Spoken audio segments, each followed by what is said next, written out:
chat, who is super, super excited to learn some very awesome engineering stuff today. Let us know in the chat who's excited. Also, let us know, is this your first Rethink Pink workshop that you're coming along to? Have you been to a few before? Let us know in the chat. I'm joined by my fantastic friend Sarah. Hey Sarah, how you going? Laura, I'm really good, thank you. I love to hear that. I'm so excited for today. We're going to be doing some really awesome engineering stuff. Sarah, have you ever done any engineering before? Do you know anything about engineering? Oh, I have done a bit of engineering before. I think one of my favorite hands-on engineering activities is where you build a bridge with paddle pop sticks. I've done that. Have you done that one? Yeah. Yep. So that one, and I can't remember. I think there might have been ones my other favorite one is where you have to build the tallest tower you can, but you only have paper and you don't have glue, you don't have sticky tape, and you have to do it in 60 seconds. With paper? Yeah, and people come up with all wacky ideas of how to create a massive tower, and the towers fall over and people don't know how to tear the paper properly, and it's really funny to watch people do that. That sounds so much fun. Idea is to do it quickly and just get in and get it done rather than do it right. So that they're probably really fun. Two most favorite hands-on, get a bit of fun and see how other people think types of engineering activities. Yeah, that sounds awesome. That sounds like a good time. Yeah, so I'm really excited to get in today and work together with, all of the hundreds of girls and, adults that we've got with us who may have a bit of experience in engineering and, creating some stuff together. It's going to be really exciting. It is going to be so much fun. Now, just before we do get going with everything today, we are just going to go over some really important stuff. And we're just going to start with an address to country. So we would like to acknowledge the traditional owners on the land on which we're having our meeting today, or at least where I'm joining in from today. I'm joining in from the land of the Wurundjeri people of the Kulin Nation, and we'd really love to acknowledge their elders past, present, and emerging. Now, we're also just going to have a little quick chat about STEM. Now, Sarah, do you know much about STEM? Do I ever? I always wanted to remix. Some people may hear of it as STEAM. So science, technology, engineering, arts, and maths. Sometimes we add an extra M on the end. So science, technology, engineering, maths, and medicine. But today we're specifically looking at engineering. Yeah. So we've got a couple of different workshops on the other topics as well. And really excited to dive in and have a good conversation today. It's going to be so much fun. Now, Sarah, why do you think that it's important for us to kind of rethink Pink about kind of STEM careers? Yeah, so we're really, so Sunsilk came out with a survey where we surveyed over 1,000 women in Australia and over 400 women and girls in New Zealand. And what the insights showed us, and this is a 2021 survey, is that young girls feel that a career in STEM may not be achievable for them. And mums and some of the women supporting those young girls, they feel they need a bit more knowledge and understanding to be able to support their daughters, actually think about STEM as a career. So excited to jump in today and do some of that work. Yeah, now I've just got some really quick little stats that we're just going to go through that will kind of get you thinking about how everyone thinks about STEM. You might not believe it, but 81% of girls and women believe that STEM-related fields of work will be important in the future. And you know what? I reckon I fit into that 81%. What about you, Sarah? I think Me STEM's too, super important. Absolutely. Let's build the future. I think it's so important that we get involved and do that. Yeah, tell us in the chat. Do you reckon STEM's going to be important in the future for working? I reckon it might be. We also found a lot of people, 47%, have a strong belief that gender imbalance is limiting progress and innovation. And I think that could be true. We need gender equality to make sure that we're making awesome tech and all STEM-related stuff that includes everybody and is inclusive, We need lots of diverse voices involved in the conversation to make sure that we can be making stuff for everybody, right? Absolutely, Laura. Yeah. And the last awesome fact we have is that 12% of Australian women would like to pursue a career in STEM but don't know where to start. I've just said that's an awesome fact, but maybe that's a bit of a sad fact. But the good thing is that we're going to be running this workshop today and in the future to make sure that we all kind of know how we might be able to pursue a career in STEM and we can feel empowered and like we can do awesome stuff in STEM, because honestly you can. Now just a little bit of background about myself and Sarah before we jump in. I'll start with me. If you don't know, my name's Laura. I work at Geek, but I'm also a video game designer. So that means I love all things games and making awesome stuff with their computer and programming, and I also love designing. So if you love games and you want to have a chat about games, send me a message in the chat because I honestly could talk about games forever. Sarah, who are you? Hi, I ask myself that every day. My name's Sarah and I'm the CEO of Girl Geek Academy, and the job of a CEO is to lead an organization. And so I'm also a co-founder. My friends and I got together to lead Girl Geek Academy so that we could have workshops like this and so that we could make lots and lots of friends, women and girls across the world who wanted to be more engaged in STEM. So seems to be working. What a better way to spend your school holidays than coming together and being able to make new friends. I fully agree with that, hey. Now, we're just going to go over some really, really quick little important things about this specific workshop. Now, while we're going through this workshop today, we have to keep in mind that we're all going to be learning at different paces, and that's actually really awesome because that means we're different ages, and that means we can all be role models to each other. So if you're finding something, like you're speeding through something, or maybe you're finding something a bit tricky, ask a question in the chat or answer a question in the chat because, you know, it's not just up to the adults to help each other. You know, the young people can help each other too, right? If we see someone is needing a bit of a help, let's lift each other up, let's help each other out. And that means together as a group, we're going to make sure that we're having the most fun and making the most awesome stuff. Now, that also means we have to remember that it's a marathon today. Absolutely, it's not a sprint. We're going to be doing a bit of stuff with the computer today. And sometimes when you're learning new things, it can feel a bit impossible sometimes, or like you'll never get it, or like you just don't know what's going on. And it's okay to feel like that. You just have to know that you might not get it right now, but you will get it in the future. If you don't get something right away, it doesn't mean you're never going to get it at all. It just means you need to figure it out, and that's okay. So that's something I always have to tell myself when I'm feeling frustrated with something. I just don't get it right now, but I will get it eventually. Something I always think about. Now, engineering. Let's have a chat. Does anyone know what engineering means, or has anyone heard of that word, engineering? I don't know about you, Sarah, but sometimes I hear the word engineering and honestly, I'm like, what is that actually? Like, it just seems, sometimes I think of engineers and I'm like, that's a smart job, but I don't actually know what an engineer does. Do you ever feel like that? Oh, and then, because, you know, there are some jobs that you can sort of picture what the person does, you know, or maybe what they wear to work or where their work is. But an engineer, I just sometimes, you know, I was lucky to have a housemate as an engineer, and I was like, excuse me, what is it that you do?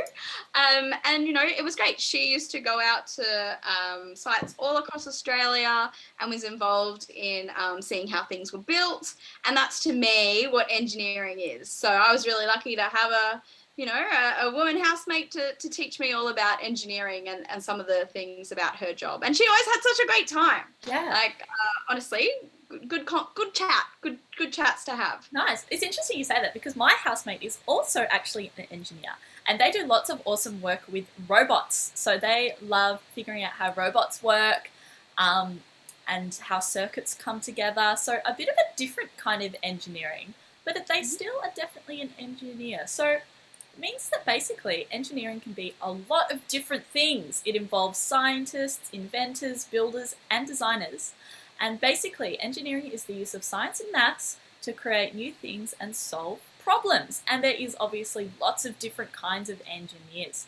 So we can have mechanical engineers, electrical engineers, aerospace engineers, structural, computer, biomedical, you know, the list is really long. So let us know in the chat, are there any kinds of engineers that you can think of? And do you have any idea what they might do? Let us know in the chat. There's so many different kinds. Sarah, sounds like maybe your old housemate was maybe a structural engineer. Yeah, and then I do know a couple of the other types of engineers as well. I've known some electrical engineers. My current housemate is a computer engineer. Cool. Yeah, but they love, you know, as you said, using science and maths to build new things and create new things. But really, it's about solving problems. And I think all of us here today probably going to be great at problem solving. I think so too. I reckon we can all be awesome engineers, honestly. I'm excited. So yeah, obviously like engineering is all around us.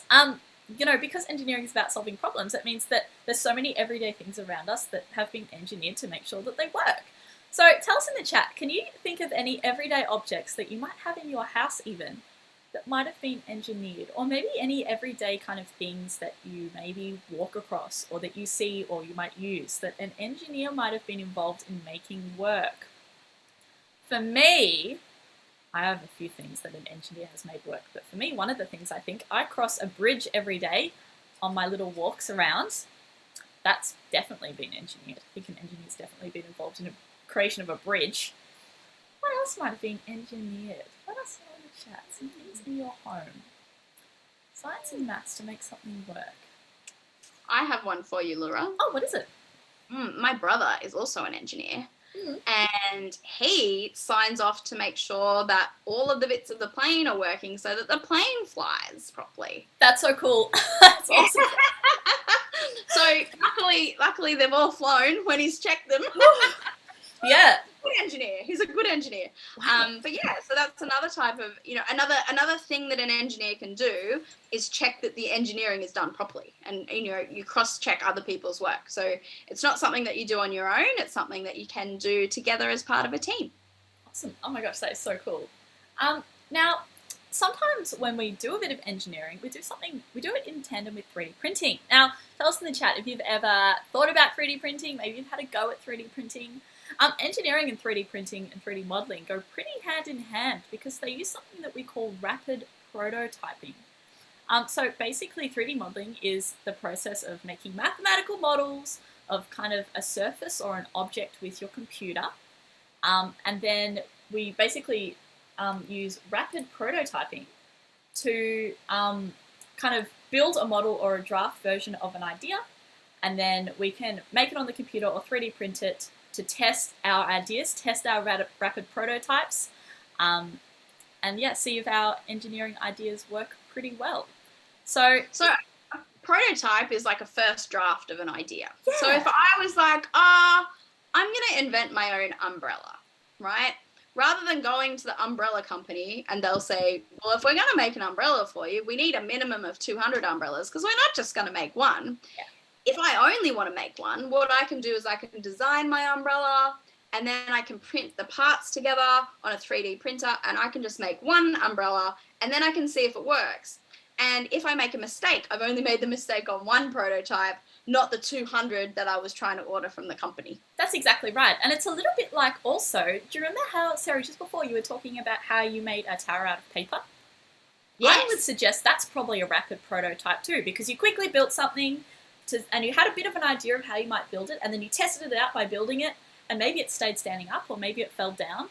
But the reason we made it out of paper is because we can quickly see if the paper one's going to fall down. If we made that an entire structure, an entire building, and it fell down, that would be really expensive and pretty dangerous. So we can use rapid prototyping to test our engineering ideas at really like kind of a low cost before we make them for everyone to use and for a lot of money as well. So it's pretty handy kind of stuff. And I reckon a lot of people have probably done a bit of rapid prototyping, even if you haven't really thought of it like that. And we kind of like to say that 3D printing is pretty good for doing rapid prototyping because it's relatively accessible now. There's 3D printers often at libraries. Some schools have them. Some makerspaces have 3D printers.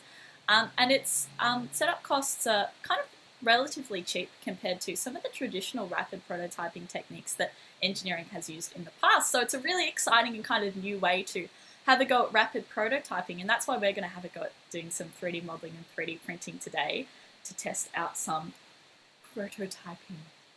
But obviously if we're going to be making something, we're going to be prototyping something, it's got to look a certain way, right?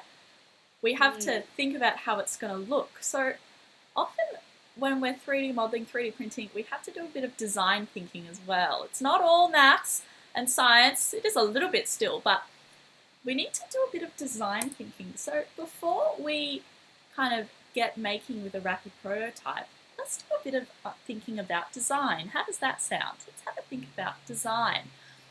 Now, there's a pretty good quote here from Don Norman that is, good design is actually a lot harder to notice than poor design, in part because good design fits our needs so well that the design is invisible. So basically that means if something's really well designed and it's really nice to use and it integrates into your life really well, we often don't even notice it. So that's the best design. So we're going to have a go today at rapid prototyping and 3D printing and modelling our own shampoo bottles. And we're going to design them, and we're going to learn how to make them, and then we're going to learn how we can maybe think about rapid prototyping them in the future. Sound pretty good?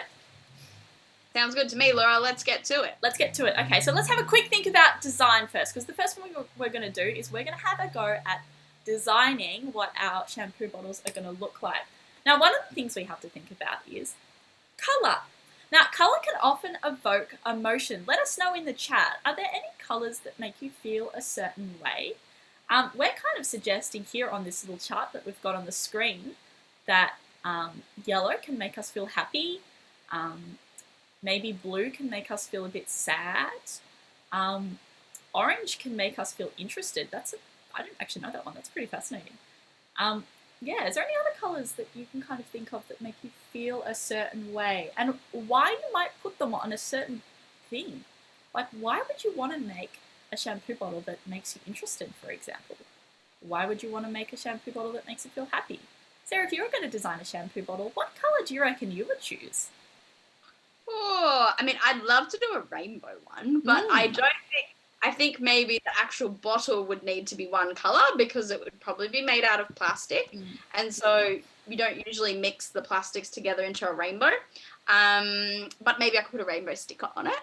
But maybe, I mean, I would like, maybe a pink one, maybe a green one, or a blue one. Actually, I would just like one of all of them, and then I could like mix and match.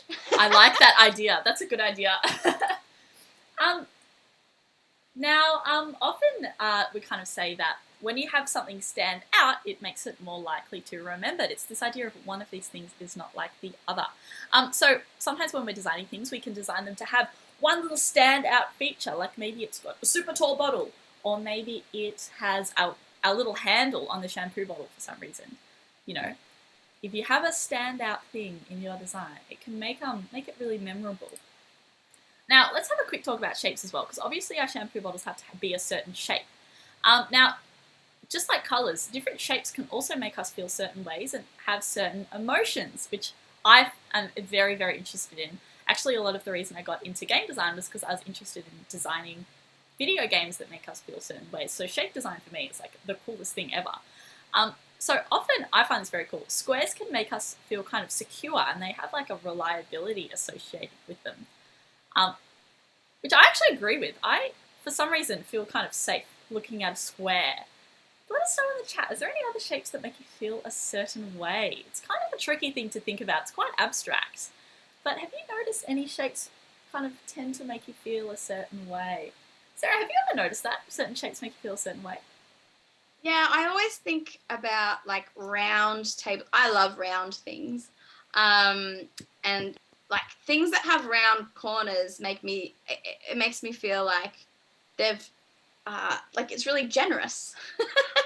It's true. like I've taken the space for you, because like most things are square, so they all fit into each other, but a circle, unless it's like a semicircle coming into it, it's like no, this is my space, and maybe there'll be little gaps if it tries to fit into a square corner, and I like that.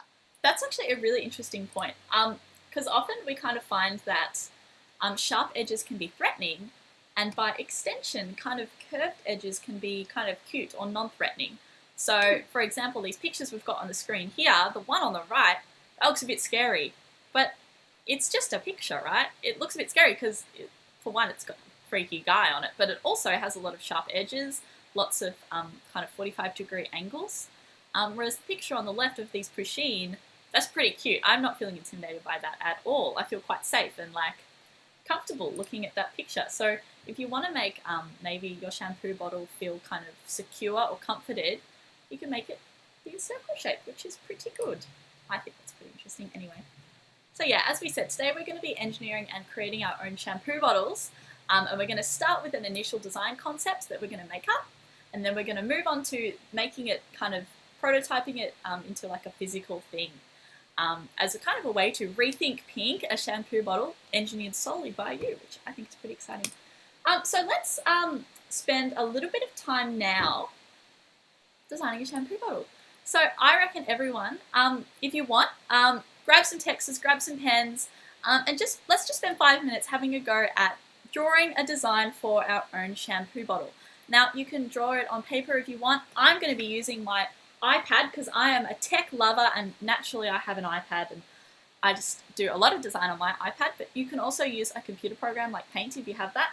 Use whatever you need. Let's just spend 5 minutes having a go at designing our own shampoo bottle. And please feel free to post your designs in the chat. We want to see what you're designing. We want to talk about what you're designing, so keep us posted on what you're thinking of making.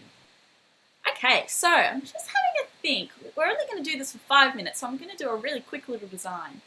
Hey Sarah, what kind of shape would you do a shampoo bottle in? Oh, well, when I think about like how I use the shampoo bottle, like there's two ways. Like one is that I squeeze it, and so I think, well, it would have to go in my hands. So I think about boop, boop, boop. I don't know if that's a thing. Boop, boop, boop. And then also I think about, like, you know, when you get to the end of the shampoo and you've got to squeeze the last bit out and you go boop, boop, boop, boop, maybe like on your hand. Yeah. So then sometimes I think sometimes I turn it upside down to balance it on its head. And so I think about, does it go both ways, or is it designed on its head to start off with? And then if I do that, will too much come out at the start? If it's on its head at the start, like doing it, whoop, whoop. So there's lots of things to think about, like which direction does it go in? Does it go in both directions? Yeah. I'm doing a design here that's kind of like, it's exactly the same on the top as it is the bottom, and it's kind of curved in the middle. So it's kind of like a this shape. Yeah. Which is good because, like, maybe, you know, if I'm sharing the shampoo in my family, that we might have different size hands. So if it's sort of different shapes, like if it's different widths, then if you've got smaller hands, you can grip it down the bottom. If you've got big hands, you can grip it in the middle. That's a good idea. Ooh, I like that actually. That's kind of a cute.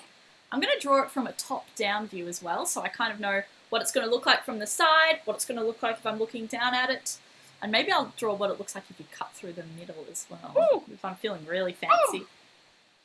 All right, so yeah, so it kind of bulges out in the middle a little bit.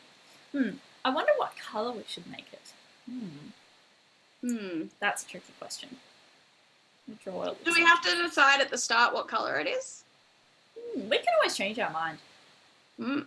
Now, the picture I've just drawn here, for those who aren't quite sure, it's a bit of a confusing image. What I've just drawn is I've just drawn what it's going to look like if I cut through the middle of the bottle, so I can see what the inside might look like. Now, it does look pretty similar to what it looks like on the outside, but sometimes if you've got a really complicated design with little internal curvy bits, it can help to do a cut-through section, so that's what I've done here, but you don't necessarily have to do that. Maybe we should have, like, a little bit of an eye-catching moment on our shampoo bottle design. So, kind of, if it's in a shop, people might see it and think, what's going on there? You know what I mean? Yeah. That may be fun. Maybe we could do, like, I'm just going to redraw it again. It's pretty easy to draw. Maybe we can do, like, oh, maybe we could do a hair tie holder. What? That's a great idea. A bit random. I don't really know why you would need that on a shampoo bottle, but hey, you never know. Stranger things have happened. So I'm just going to do like a little, maybe like a little like love heart on the end that kind of like pokes out, and you can pop your hair tie on there. It's a bit random, but I always have a hair tie in the shower, so maybe I'd like that. Hair tie holder. Well, and some people might not use it as a hair tie holder. They might use it to put something on that they can hang it. Like, hang it in the shower. Oh, true. So it could be used for a hair tie, or they might hang it. Yeah. So, yeah, or maybe you could have, you know how some people like put like suction thingies on the wall of their shower? Oh, look maybe out. you could have like a suction thing. Like a suction cap. So we could like stick it on the wall. And then if you want to be really tricky, you could have the suction cap, but like tip it upside down. So all you had to do is go spruce, spruce. Oh! You didn't have to, like, you just spruce, spruce. That's such a good idea. Have we just designed the best shampoo bottle in the world? Well, maybe we don't know until we print it, because it might also fall off. That's true. And this is why and this is why we need rapid prototyping.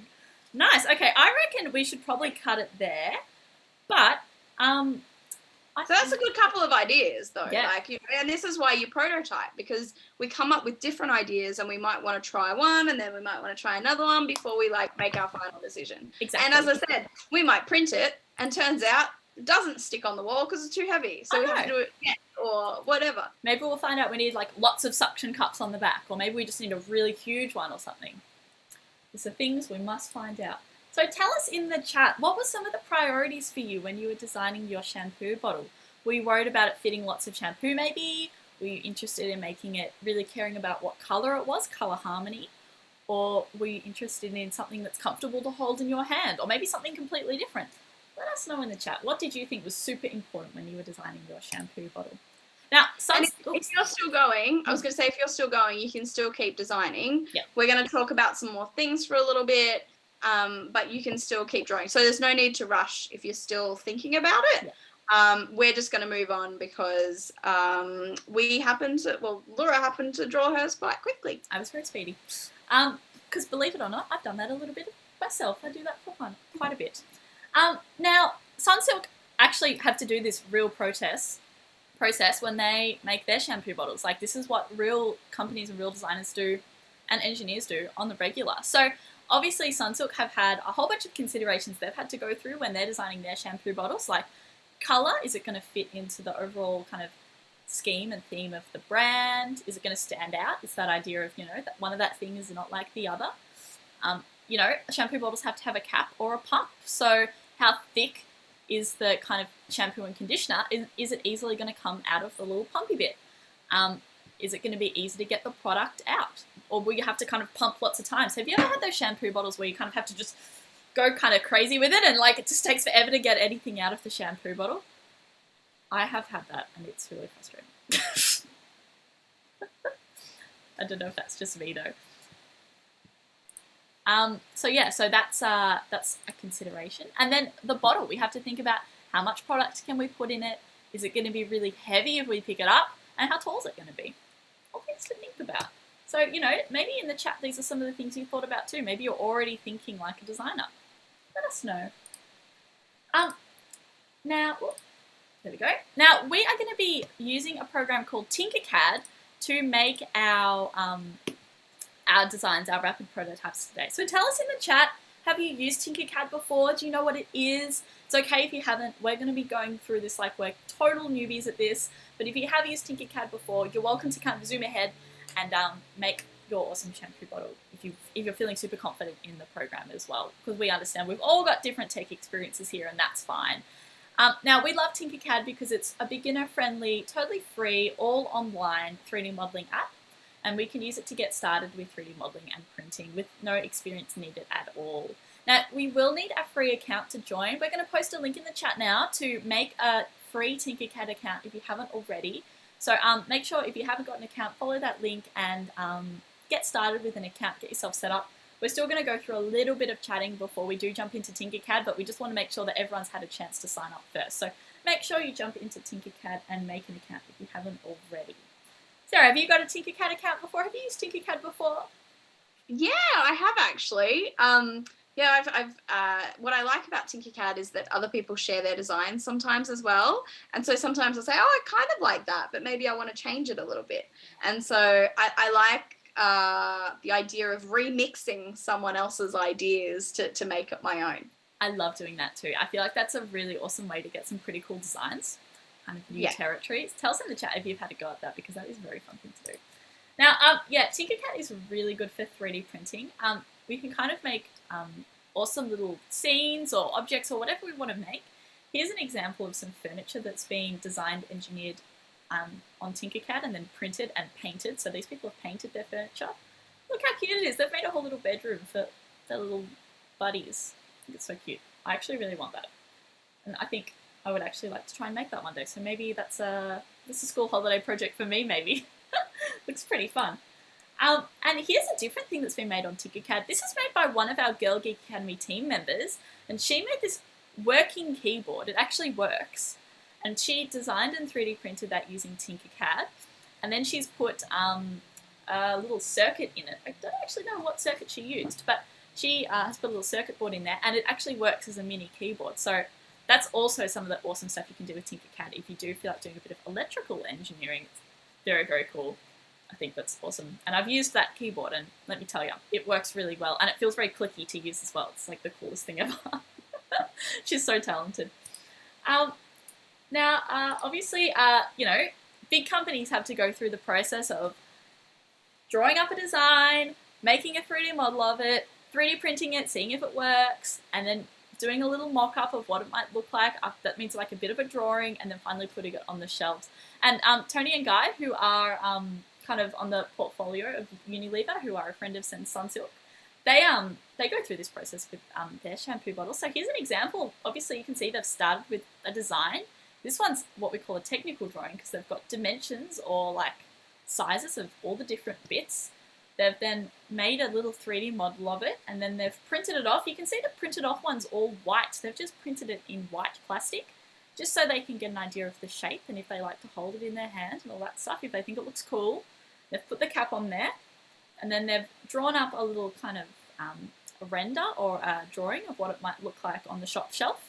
And then they've painted it properly, and they've put a sticker on there, and they've popped it on the shop floor. So that's actually what we're actually going through, the real process of what it is to like design and engineer a bottle, which is very, very cool.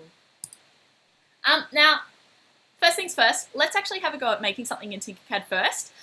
We've designed our bottles, but maybe we don't know how to use Tinkercad. That's fine. So what we're going to do now is we're going to go through a little bit of a kind of tutorial or getting to know how to use Tinkercad.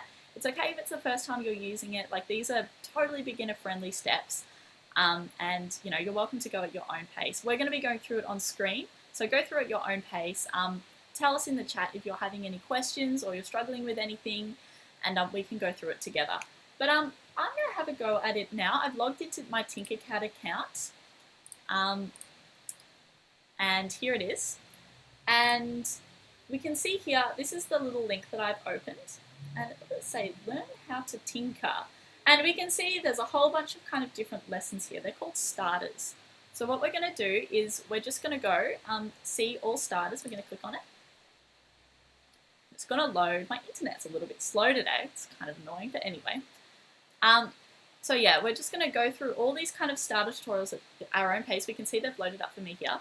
So yeah, go through at your own pace, have a go at doing all the different tutorials, and just get comfortable using Tinkercad. Once we're feeling really comfortable, we're going to have a go at making our own shampoo bottle, but for now, let's learn how to use the program. So I'm going to start with place it. So I'm just going to click on this first one here, and again, to get there, I've just clicked on the link that we've posted in the chat. I've signed up to Tinkercad, and it's taking me to this this page, which is loading a bit slowly for me, so I'm sorry everyone if it's a little bit slow, but hopefully yours is a bit more speedy, a bit speedier. And also keep us posted with your progress in the chat as well, because we want to see how you're going with everything. Alright, so I've clicked on the place it thing, and what does it say? Welcome to Tinkercad.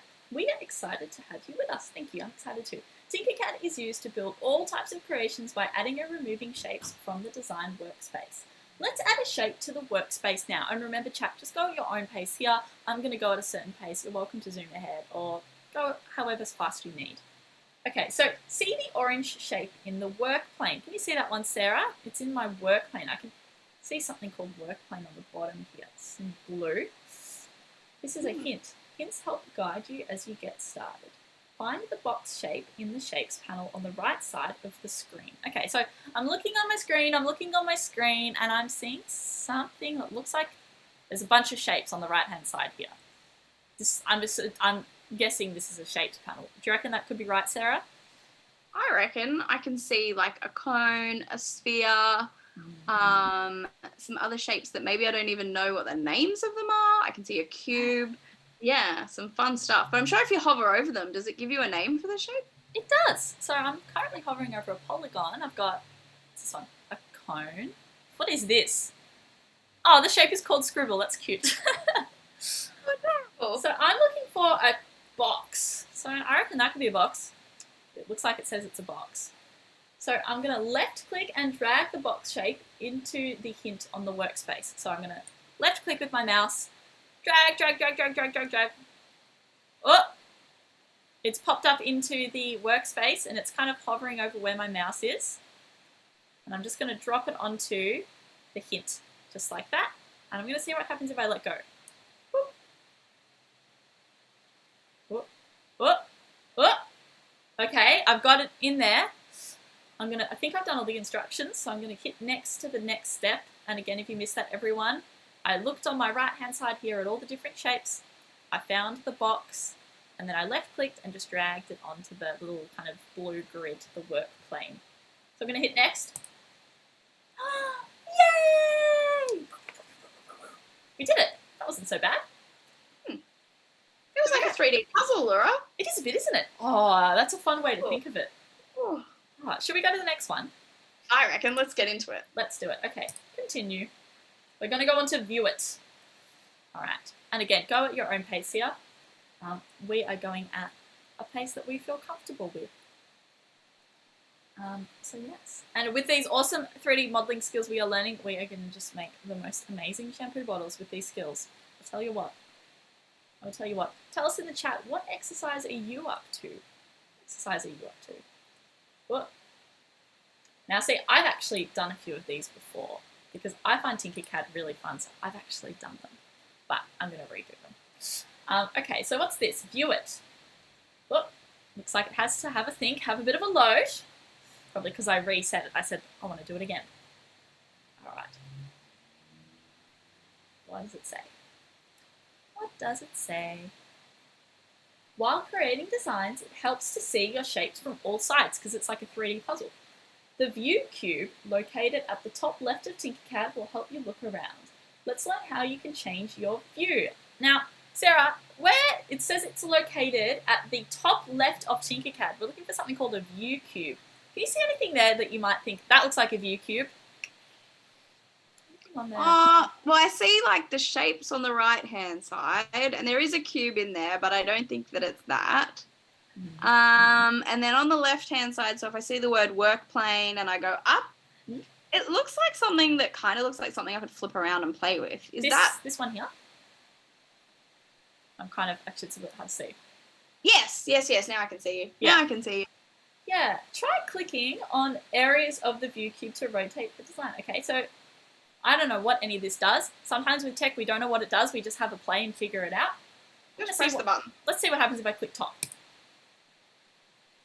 Ooh. Ooh. It's showing me from the top. All right, now let's see what happens if I click this arrow on the right-hand side. Ooh. Showing me the right. Ooh. What about this one at the bottom? Ooh. Showing me the bottom. So that's what the view cube does. It basically is a way that we can see all the different sides of our shape. And one fun fact, if you click and you drag the view cube, you can actually kind of like choose, you can kind of customize what you want your view to look like, if that makes sense. So you can click and drag on the view cube to kind of position how you want your view to look.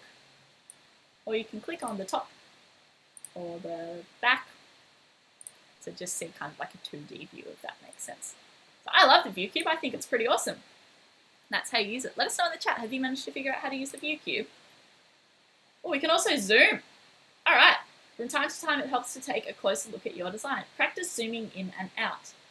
If you have a mouse with a scroll wheel, use it for zooming in and out. I'm lucky, I do. Can everyone see that? So for me, let's see what happens for this. Ooh.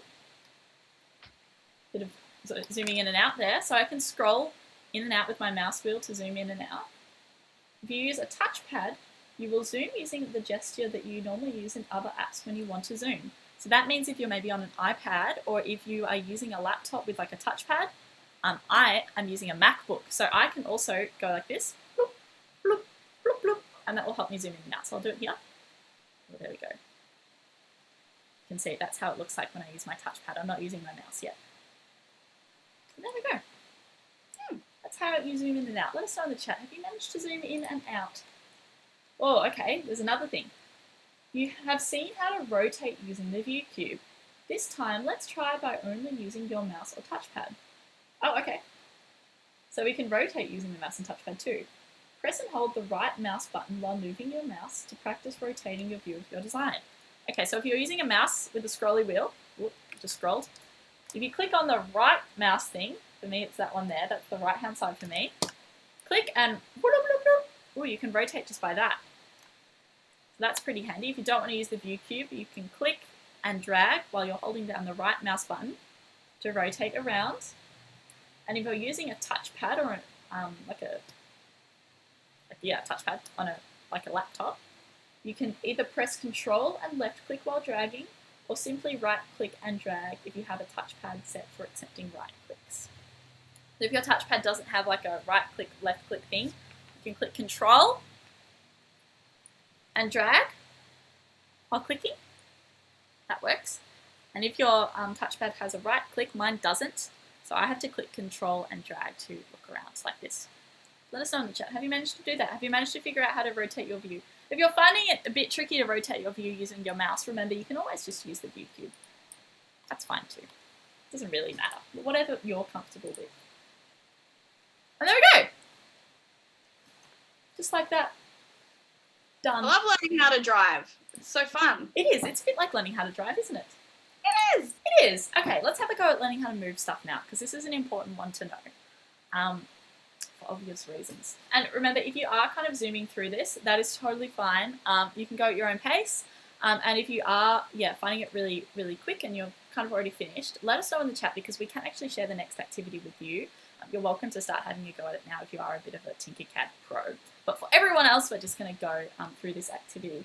And I'm just going to reset again. Sorry, a bit of a spoiler on the screen there. Seeing what it's going to look like. I like it, Laura, because every time you land on it, it shows confetti, and I get a party, and I get more parties if you've already done it before, so this is good. It's kind of nice, isn't it? I'm kind of into it. It's good.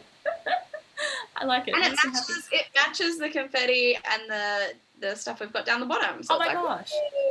You're so right. Actually, that's like the best we planned realization. it that way. We totally planned it that way. That's actually the only reason we're using Tinkercad, because it matches the confetti at the bottom. All right, move it. Let's move shapes around the work plane. Okay, next. Whoa, okay, we've got some orange boxes that appear. Some hints. Left click and drag each box to one of the hints. That's pretty straightforward. So I'm going to put my mouse over one of the red blocks. I'm going to get my clicky mouse and I'm going to left click, and I'm just going to drag. Ooh, what's happening here? It's showing us some numbers. Ooh, I wonder what they mean. I don't really know yet. All I'm worrying about is dragging it into this orange square. I'm going to release. Ooh. Let's see what happens if I do it for the other ones. And drag each box to one of the hints. Okay, so remember, I'm just left clicking with my mouse and dragging. Let's have a go at what it might look like if using a touchpad. So now I'm using the touchpad on my laptop. It's the exact same. I'm going to click with my touchpad and I'm going to drag,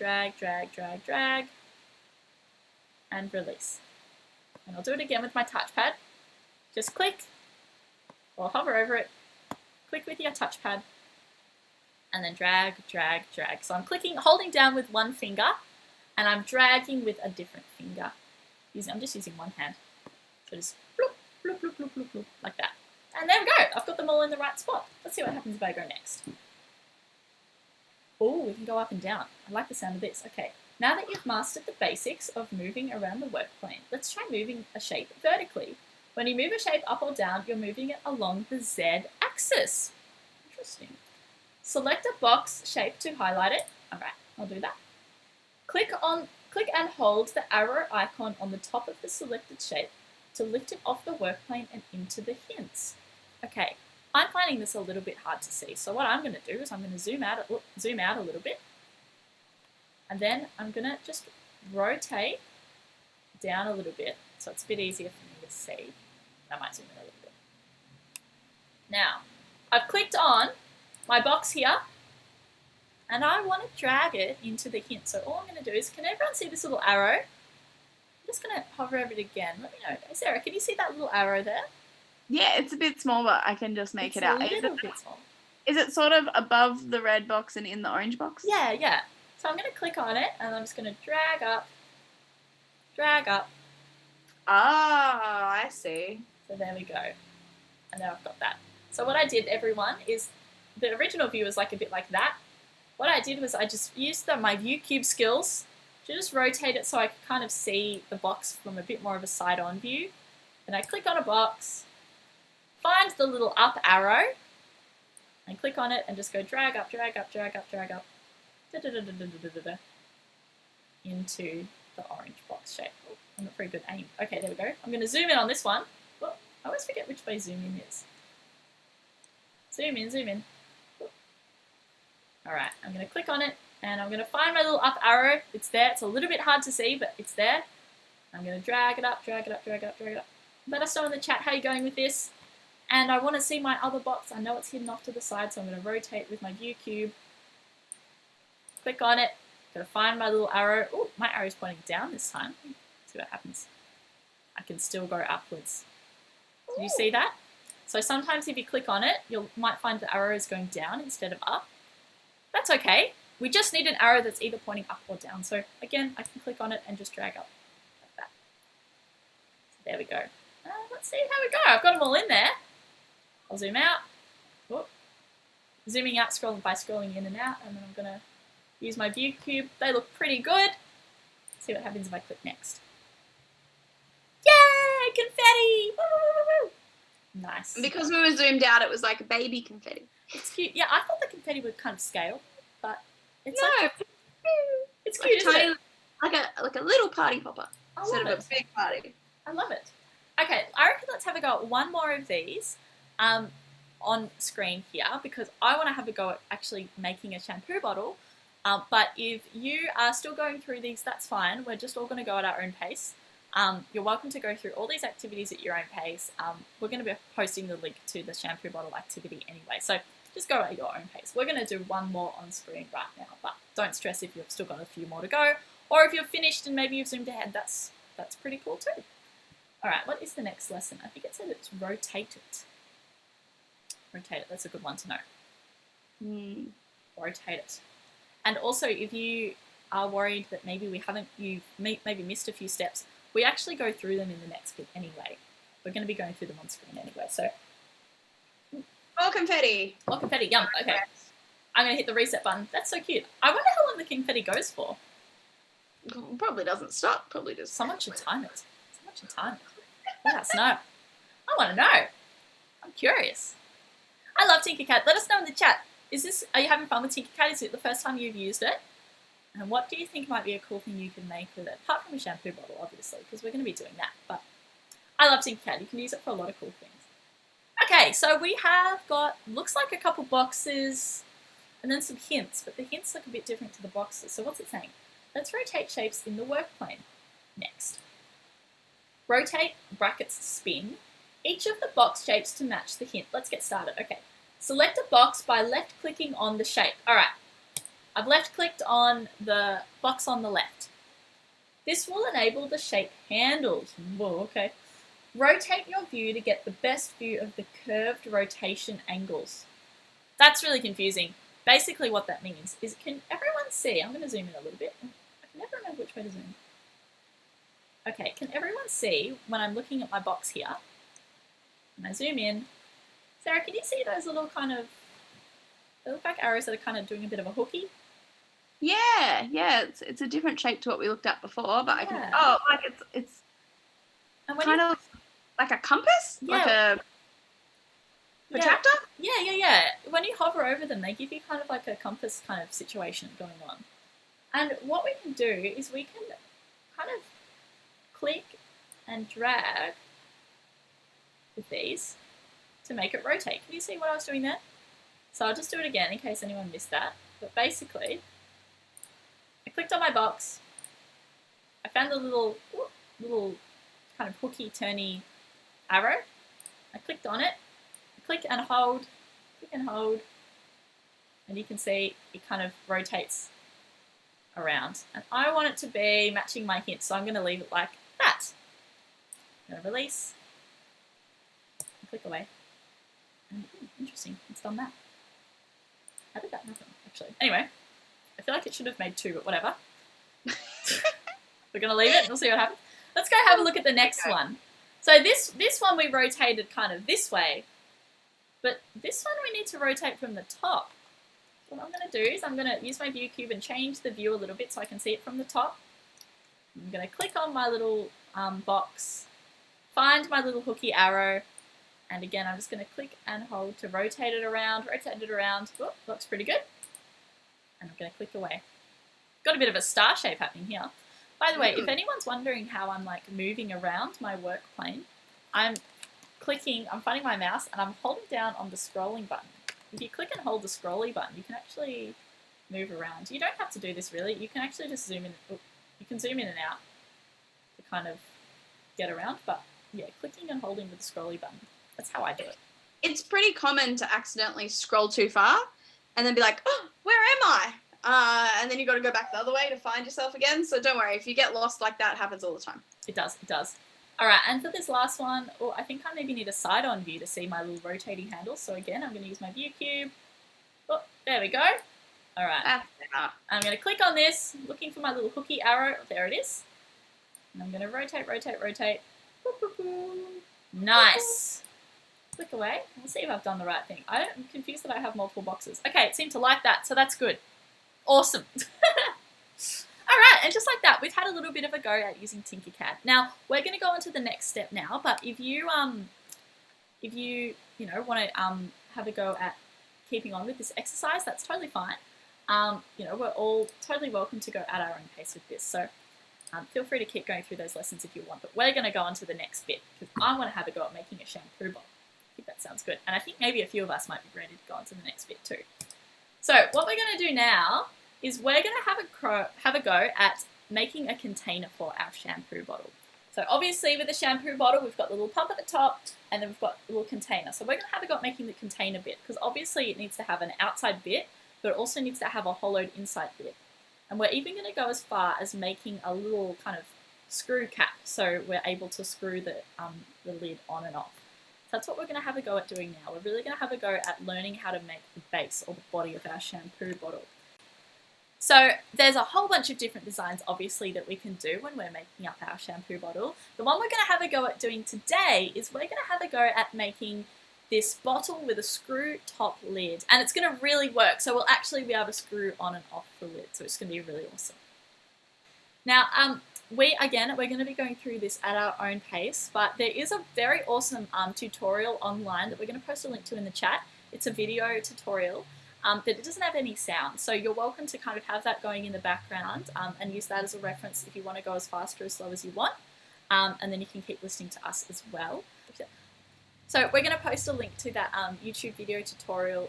If you want to follow along with that, again, it's got no sound, so you can just keep it playing in the background, but they go through the steps of how to do this with just text on the screen. But we're going to be going through it today at our own pace. Now, if you do feel like we're going a little bit too fast with this one, that's fine. Feel free just to watch along for this one. You can have a think about how are they doing that? Like, have a think in your brain. We're going to go through it at a certain pace. But yeah, if you're feeling like it's too speedy, you're more than welcome just to watch and talk in the chat about what's going on. And then maybe after the session, you can have a go at your own pace if you're feeling a little bit overwhelmed. So let's have a go. What's the first step? So first things first, we have to create a cylinder. Drag and drop a cylinder into the work plane. Okay, so actually the first step I need to do is I need to make a new project. So I'm going back into Tinkercad. And I'm going to make a new project. So I'm going to click on, basically, you can't really see it on my screen, but there's like a little top right, in kind of the top, you've got like the Tinkercad logo. So if you click that, mine's just loading. Having a load, it will take you to basically like the Tinkercad home. It will look like this. You can see your profile here. You can see some of my designs. I've just done a lot of kind of random stuff. I've made a hair tie holder with Julie. I don't know who that is. Don't know why I wrote that name. And I've obviously had to go with rotate it, move it, view it. And yeah, I've done some other random stuff as well. Anyway, but we're going to be making our own design. So we're going to see this button here. It says create new design. I'm going to click on it. Click on create new design, and it's going to take me to an empty work plane where I'm able to do whatever I want. It's really good. So while that loads, let's have a go at looking at the instructions again. So it says drag and drop a cylinder into the work plane. Okay, I reckon we can do that. What do you reckon, Sarah? Do you reckon we can pull that one off? Well, we did it with a cube. I reckon we could do it with a cylinder. I think so too. So I'm going to go back to my work plane, and I'm looking for a cylinder. Tell us in the chat. Can you see where a cylinder might be? Sarah, can you see a cylinder? What colour might it be? Now, it's a bit for me to read. I know you said the other one was a squiggle. Yeah. I can see sphere. I feel like I can see two cylinders, but I'm probably wrong. No, or it am I does right? look like it. It does look like it. We've got this one. Oh, I might just need to click on the window. We've got this one that says cylinder. Yeah. And we've got this one that says cylinder. So let's have a look at the slide. So I'm not seeing double. There's literally double. two things there. Oh, that makes me feel a bit better. Yeah, so if we have a look at the slide again, it says, it looks like the cylinder they've used in the slide is an orange colour, so we should use the orange one. And I'll explain the difference in just a second. So for now, let's hover over the orange cylinder in our shapes. And remember, how do we get it into the scene? How do we get in the scene, chat? Let us know. How do I put my shape into my work plane? Can you remember, Sarah, how I might put the shape into the work plane? I imagine you have to click on a button. Click on it, yeah. And then pull it across. Drag and drop, drag and drop. And whether you're on a trackpad or with your mouse, you just pull it over. Click, drag and drop. And then I'm going to click. Let go. Let go. Whee! And there we go. I've got a cylinder. Cool. Okay. So I've got my cylinder in here, but I don't really know what to do with it. So I'm going to go back to my instruction. What does it say? Drag and drop the cylinder there. Okay. Well, I've done that. Now, one instruction that we, I know is in the video, I'm going to pop it in now. Can you see on this little picture here I've got on the screen? There seems to be some, like, green lines. Yeah. Can you see that? That's a ruler. So that's like a special thing we can get in Tinkercad if we want to be super accurate. Now to get that, and again, you can actually do this activity without the ruler, but it's good to have it in there. So if you click on your Tinkercad, and you just press R on your keyboard, it's going to give us like a little ruler shape. Pretty good. Oh. And then you can just kind of click and it will pop up. And there you That's go. Cool. Yeah, it's good, right? So if we want to be really specific about the kind of dimensions or the sizes of the different bits of our little shapes, then the ruler is really good for that. And because we're going to be doing a screw top lid, it's actually kind of important to be accurate. So again, to add the ruler, press R on your keyboard and then you can drop it in. All right. So now, if I'm looking at my cylinder, it looks pretty similar to the picture. A little bit different, but I think that's okay. So let's have a go at the next step now. What do I have to do next? Oh, okay. So it says that we should change the number of sides on a shape. So at the moment, let's see what happens if I click on my slide, on my shape at the moment. What do I get? I'm clicking on it. And what does I get? I see a little pop-up window on the right-hand side. And again, if this is going into this video for you, that's fine. You're more than welcome to watch along and we can chat about it in the chat. But when I click on my little shape, I get a little pop-up on the left-hand side and it says solid, whole, and then it says sides, bevel, segments. Let us know in the chat, what do you reckon any of those terms might mean? Side, bevel, segments. This instruction here says that we need to change the number of sides on a shape. And it looks like they've put it at the maximum number of 64. So I'm going to have a go at doing that with mine. So I'm going to click on this. I've clicked on my little shape. I'm going to find this sides little slidey thing here. I'm just going to click and drag, drag, drag, drag, drag, drag, drag, drag, drag, drag, drag, drag, drag. Ooh, all the way to 64. Did anyone see a difference with what happened when I did that? I'm going to take it back to what it was. Look very carefully at the shape. Actually, I'll zoom in. It might be a little bit hard to see. Oh, that's better. Yeah. Yeah, I don't know why I was so zoomed out. So this is what it kind of was when I first dropped it in. And when by the way, I'll do it again. I've clicked on it, and then I've seen my little pop-up. And then if I click on sides and I drag it, can anyone see a difference in what's happening to the shape? Sarah, can you see anything changing? Yeah, to me it looks softer. Yeah. So almost like it's more round. And I wonder if that's because with a printer that you still have to kind of print actual sides. Yeah. And that maybe, so does it have 64 sides now, Laura? Yes, that's exactly what's happened. So basically, we can make it so our circle is got a bunch of little sharp edges. Basically, to turn a corner, right, we have to do a bunch of different angles, right? And if we want to make sure that our circle has lots of sharp edges, it only has 12 turns when you make the circle. We can make the sides set to 12, but we want to have a super smooth circle. We want our shampoo bottle to be nice and smooth. So we're going to drag it all the way up to 64, the maximum number you can have in Tinkercad. So that means our circle's pretty smooth. You can see there's still a few, obviously there's still a few angle changes, but it's pretty smooth. So that's what we've just done there. So again, that's kind of what we did there. And if you zoom out, it looks pretty smooth, huh? That looks like a pretty smooth circle. So that's what we've just done there. So we've changed the number of sides on a shape. Let us know in the chat, what are you up to? Again, you're welcome to, again, we'll pop the link to the YouTube tutorial in the chat if you want to go through at your own pace as well. But keep us going in the background as well, because then we can talk about it. Okay, what's the next instruction? Create another cylinder with the following dimensions and make it hollow. All right. Create another cylinder with the following dimensions and make it hollow. Okay, actually, one thing I might just quickly go back to. Let's go back to this first picture of our cylinder. It's a little bit hard to see, unfortunately, in this slide, but we need to actually make sure that our cylinder has some specific dimensions to make sure that all the things screw together. This is an important thing in engineering, because remember, engineering is maths. So we can see that there's a whole bunch of kind of numbers that happen when we click on, when this person has clicked on their cylinder, and if we go to my cylinder, they're different numbers. So my cylinder, if I zoom in, will it make these numbers bigger? No. No, it doesn't actually. It's kind of frustrating. It's a bit hard to see, but basically my cylinder is 20 units wide, one way, 20 units the other way, and 20 units tall. So it's kind of like a bit of like a block cylinder. But if we look at this picture, their cylinder is different.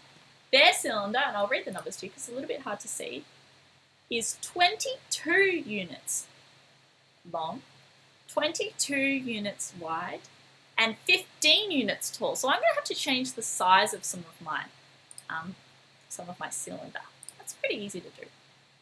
So again, I've clicked on my cylinder, and what were the numbers I need? I need 22, 22, and 15. So I'm going to find my length that needs to be 22.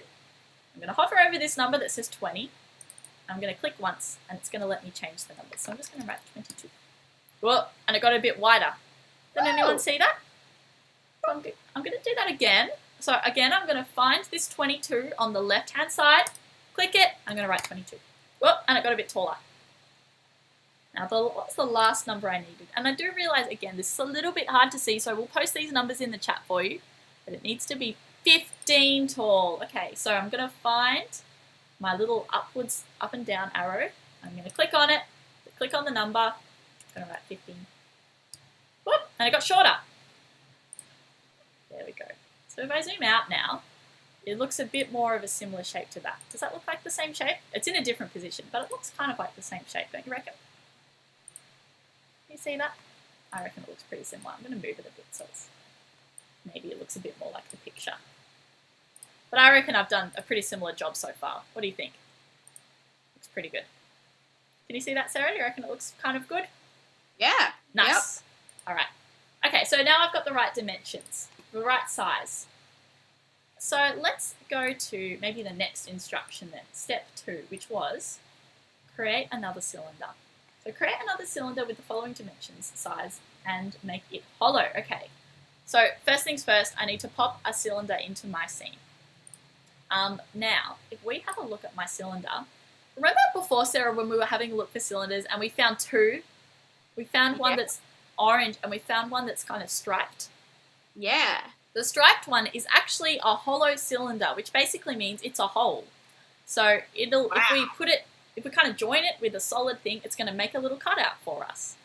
That's cool. So that's going to be how we make kind of like the body of our shampoo bottle. So if I click and drag my hollow cylinder into the scene, I let go, whoop, I've got this kind of shape. Woo, that's big cool. hole. Yeah, so that's how you can make kind of like the right kind of hole for your thing. Now, remember, we had to make it a certain size. So again, we're going to post these numbers in the chat because it's a little bit hard to see on slides. But it needs to be, whoa, so specific. It needs to be 16.36 wide. Oh my gosh. And it needs to be 9 tall. Wow. Let's have a go at doing that. Okay, so I'm going to go back to my thing. And just like before, and again, if we're going a bit fast, you feel free just to watch along. I'm going to zoom in. What did I say? It needs to be 16.36 wide. That can't be. Oh, I wrote 100. Oh, that's a big hole. That's really long, huh? That's better. 16.36. And it needs to be, how tall did it need to be? It needs to be 9. Let's make 9. There we go. And now I've got a circle. Kind of looks like that. So I've got my body of my shampoo bottle, and I have my kind of cutout, or what the little interior circle is going to be. And Laura, just so that I check, so was it 16.6 one way and 16.6 that way, so it made a circle? Yeah, good question. Yeah, so it's 16.36 both ways. And to change those numbers, I just clicked on my little hole bit, and then I looked for this kind of long ways arrow, clicked on the number, and then you can type in the number there. And I only have to type it in once? Yeah, you do, actually. Ah, okay, and it does it on both sides. That's cool. Oh, actually, maybe it didn't. Oh, actually, I need to change it. My bad. Yeah, because I think you do have to change it on both sides. There we go. Good pick up, Sarah. That's why we work in teams. This is because, you both got to drive and navigate and check each other. Yeah, you do. You do. There we go. So now, good pick up, Sarah. So yeah, you need to make sure it's this way, and upwards. All right, nice. So we've got our hole now, which is a good step for putting things into a shampoo bottle. Now we're going to add a third cylinder. What? So many cylinders. Okay, and we're going to make it certain dimensions as well. I'm going to put it in the workspace first, and then I'll worry about the dimensions. Excuse me, Laura. Yeah. Do we know what any of these cylinders are yet? I can tell you if you want to know. Oh, I think so. Otherwise, I'm just going to end up with too many cylinders, looking at all the cylinders and not knowing what they might be. I want to get excited about them. Okay, I'll tell you what they're going to do. So this big cylinder, the first one we made, that's going to be the body of our shampoo bottle. It's going to be where we hold all the kind of shampoo. This second cylinder we've made is going to be the cutout. So we're going to, basically what we're going to do in a little bit is we're going to join it inside our body of our kind of bottle, and that's going to be the cutout of where we can put the shampoo in. So this is kind of the outer shell, the big kind of orange one, and then the see-through one, that's going to be the actual cutout for where the shampoo can sit inside. Yeah. And this next cylinder we're going to make, which I'm going to click on now, I'm going to drag and drop it in. This is going to be the lid, or yeah, we're basically going to make the screw kind of lid. So we're going to be making the lid with this one. So again, what I've just done is I've hovered over the orange cylinder and dragged it in. And let's see what dimensions we need. So we need 22 and 2 tall. Okay, let's have a go at that. So I'm clicking on my cylinder. Oh, and there's one other thing I need to do. Well, actually, let's change the dimensions first. So we need to make it 22. Boop. 22. Boop. And it was too tall, so it's pretty short, really. Really tiny. Just like that. Oh, it's a flat pancake. It's cute, isn't it? Now I'm just going to check with my instructions to see if I need to make the sides super smooth like I did for the other one. Looks like I do. So again, what I'm going to do, just like before, clicked on my cylinder. I'm going to find the sides in the little drop down. I'm going to make it big 64. Looks like that. So that is going to be our lid, which is pretty cute. All right. Now these next instructions on the slideshow, these are basically how to make little grippies for our turning. This isn't actually a super essential part of making the thing work.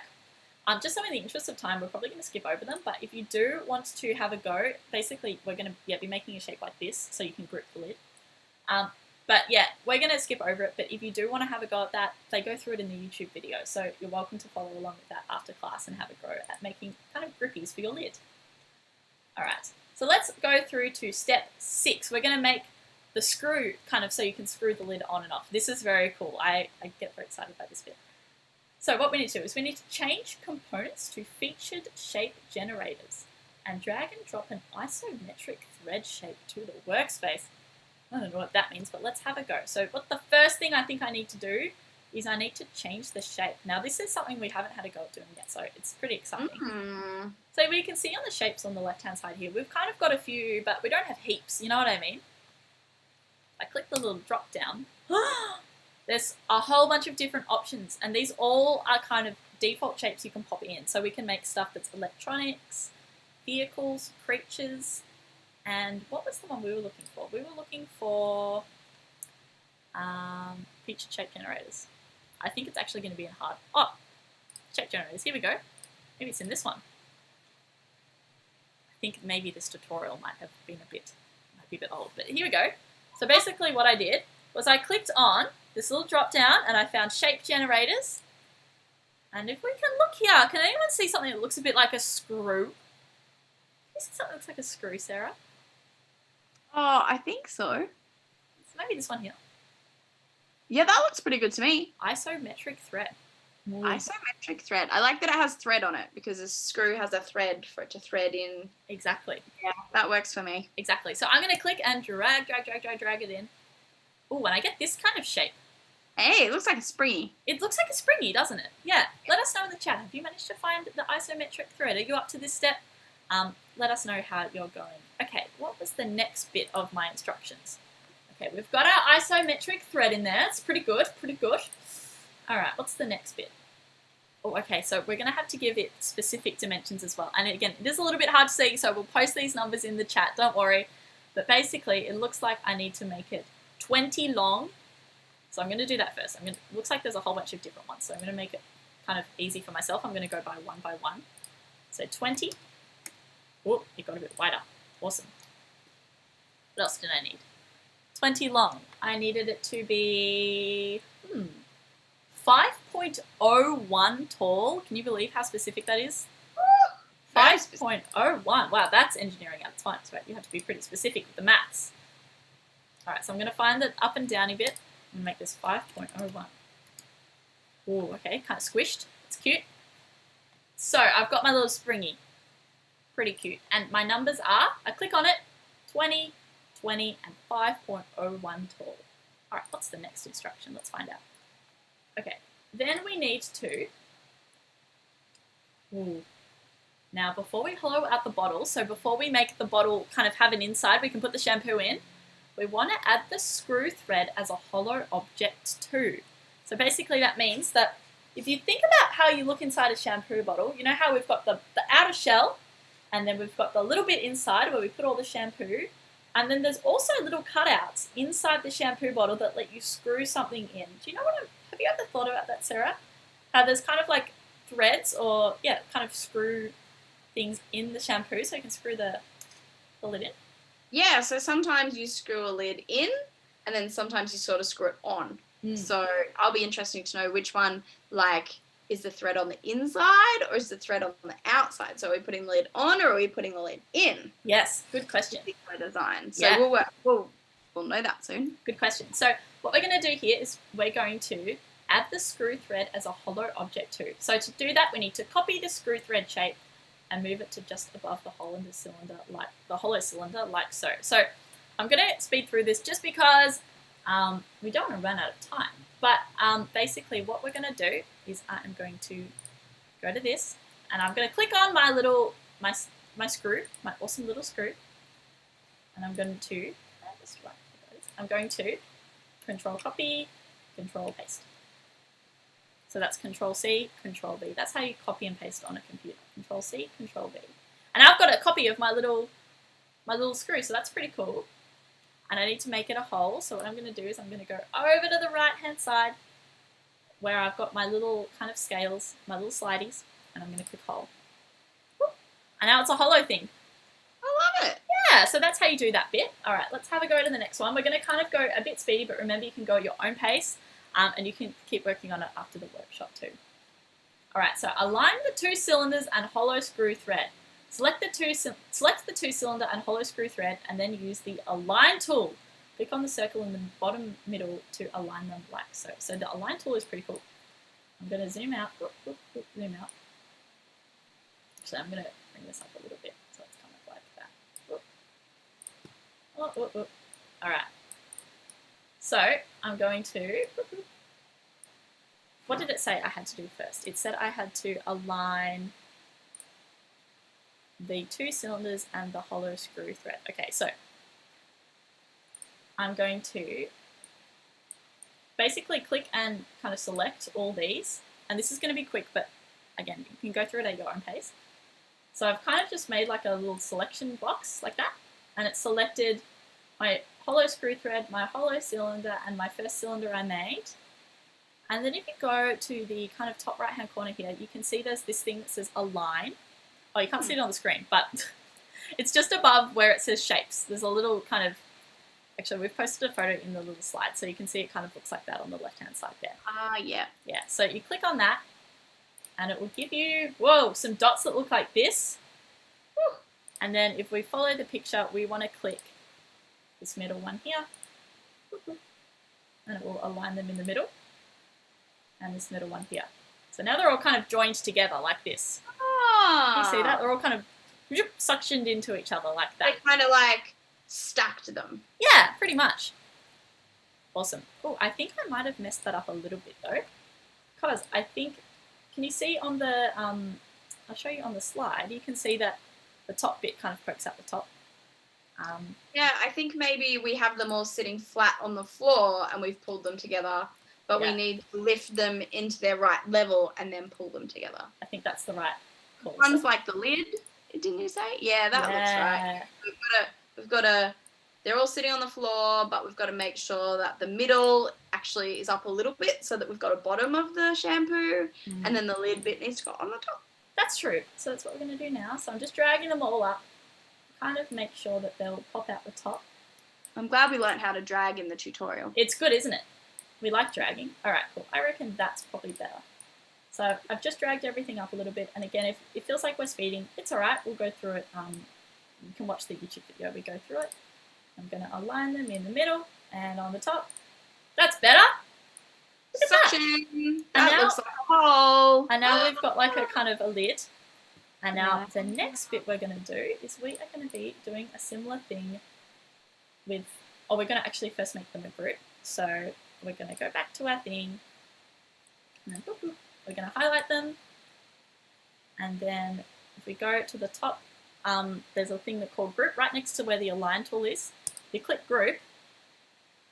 We can see now, can you see that? We've just made a container with a hole and screw threads. Wow. Just so like basically what you're saying is, so we aligned them and then we told the software that these all belong together. They are a group and they need to talk to each other, and so it's one shape now. Yeah, so it cut out all the bits that were a hole out from the kind of the solid bit, and it made us this kind of thing. So the next bit we're going to do is the last bit. All we have to do is do a very similar thing with this lid and this screw. So I'm just going to move my screw up a little bit. It's because I want them to be kind of on the right level. Let's see. Oh, I'm just going to move up my screw a tiny little bit. That looks pretty good. And then I'm going to do the exact same thing as I just did before. So I'm going to highlight them both. I'm going to find my align tool. I'm going to align them down the middle. And I'm going to align them down the middle. And I understand that might have been a bit speedy, but don't worry, the video goes through it. And then I just need to group them using my group tool. And now I have a lid. So I now have a container with a lid. And if I want, I can now 3D print this, and I will have an actual real container that I can use to screw and put shampoo in. I could put anything I want. We're going to use it for shampoo and conditioner. But that's kind of how you make a rapid prototype of a little screw top lid. Laura, I have a very important question. Yes, you can ask it. Can I make it pink? You can make it pink. You know, in the chat, how do you think we might do that? What I've done is I've clicked on my shampoo bottle. Can anyone see an orange section that I might be able to click to make it pink? Sarah, can you see anything that's orange that maybe I could click to select a pink color? Tricky question. I think, is it under the shapes and there's like the orange bit next to the stripy bit? Yeah, let's see what happens if I click that. Oh, lots of colors. It's a rainbow. So I think I want to make my shampoo bottle pink. So I'm going to click the pink color. Oh, and now it's pink. And maybe, I wonder, do I want the lid to be pink too? Or maybe I could make it a lighter shade pink. Ooh. Isn't that pretty? I like that. I like that too. So yeah, that's how you can change the colors and make it whatever color you want. I think that just looks really powerful. I think so too. I like it actually. I'm like, yeah, I love that shampoo bottle. I'd buy that. Tell us in the chat. I think there's so much more design that we could do. We've only had an hour together today, but I reckon we've probably got the start of being able to make some pretty cool stuff in Tinkercad. Exactly. So let us know in the chat, what are some things you'd like to try and do for the future with your awesome kind of basic kind of little shampoo bottle you've made? Do you maybe want to change the colour? Do you maybe want to use a different shape? Do you maybe want to increase the volume so it has some more shampoo? Or maybe you want to make a little cap design? Let us know in the chat. What do you want to do in the future with your, now you've got the skills how to do it, what do you want to engineer your shampoo bottle to be to make it super awesome in the future? Let us know. Now, we will just quickly go over just a few slides on how to 3D print this if you do want to 3D print it. We're not going to go into super heaps of detail because we don't want to take up too much time. But yeah, this is a quick little breakdown of how to do it. And if you do want a bit of a further breakdown, you can send us an email and we'll send you some further instructions. So basically, super quick overview, you need to click Export in Tinkercad, and you need to save it as something called an STL. And then you can drag it into a special 3D printing program, and then that's like a program that 3D printers can use. One of our Girl Geek Academy team members who made that very awesome keyboard, she uses something called Cura. So that's what she uses. And basically it just makes our 3D model something that a 3D printer can talk to and say, yep, I understand how to print that. And it also gives you cool things like an estimate of how long it might take to print. So for example, this Cura program is suggesting that it might take 37 minutes to print our 3D, our little shampoo bottles, which is pretty cool. And then there's other things to think about, like different materials you can print with. There's something called filaments that we can use to print with that have different colors and materials, and they have different uses. So some examples some people might have heard of are PLA, ABS. There's a whole bunch of different examples, and we'll post some more resources for them in the chat. But there's some pretty cool and diverse things you can do with rapid prototyping and 3D printing that we can have a go with if we do want to 3D print. And let us know in the chat if you do think maybe you do want to have a go at 3D printing your shampoo bottle to see if it works, and maybe you can have a look and see what future changes you might like to make to it. Some stuff to think about. Hey Sarah, what was your favourite thing that we learnt today? I think I liked you designing on the iPad, and we came up with a heap of different ideas. And then when we built our one today, I liked when we grouped all of the objects together, because before that I was kind of like, I don't quite get what you're making. Like I did a little bit, but then when I could see it, I'm like, it made sense in my brain, and it really was like my own little shampoo bottle. It's cute, isn't it? I think that's my favourite thing too. When you have all the different bits and you kind of align them together and group them, and then suddenly you have a product just like that. I think that is the coolest thing. It's probably my favourite thing too. Let us know in the chat, what was your favourite thing that you learnt today or how to go at doing today? And do you reckon you might try to have a go at making a new shampoo bottle in Tinkercad in the future, and maybe you'll try to 3D print it? Let us know what you're thinking. Now, unfortunately, that's all we have time for today. But everyone, thank you so much for joining. I hope you had a nice time. I just had the best time, honestly. Like, I have so much fun using Tinkercad and 3D printing stuff, and I could do it forever, honestly. It's like the most fun thing to me ever. So I hope everyone had fun with it too. And we are so excited to see you with future sessions. But for now, that's goodbye. Thanks everyone for joining. See you later. Bye. See you soon. Bye.